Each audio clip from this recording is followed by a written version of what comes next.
কি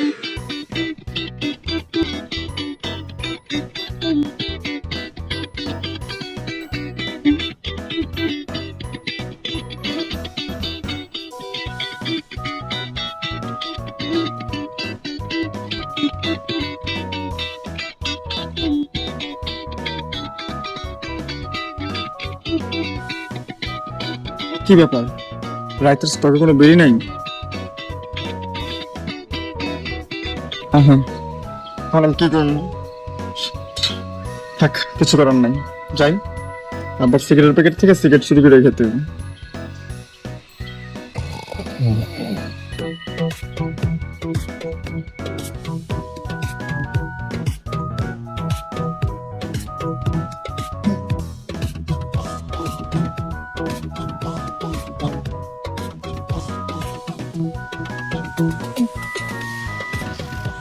শেষ, আমি খাইছি ধরা।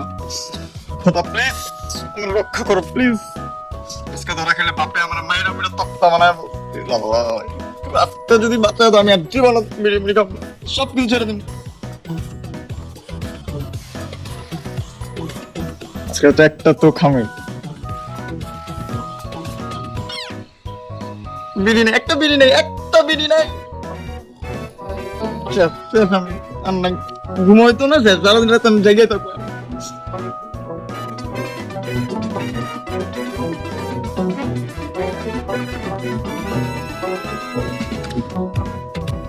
শেষ, ঘুম না, এমনি বসে থাকো।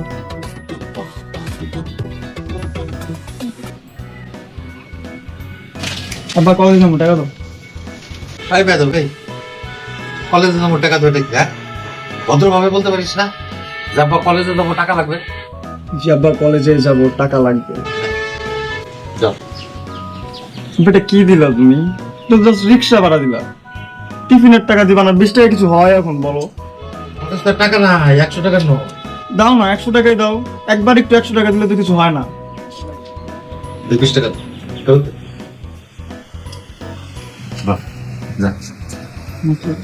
শোন শোন শোন, এদিকে আমার না মাঝে মাঝে মনে হয় যে রাত্রেবেলা ঘরের মধ্যে ছায়ার মতো কে জানি হাঁটাহাঁটি করে।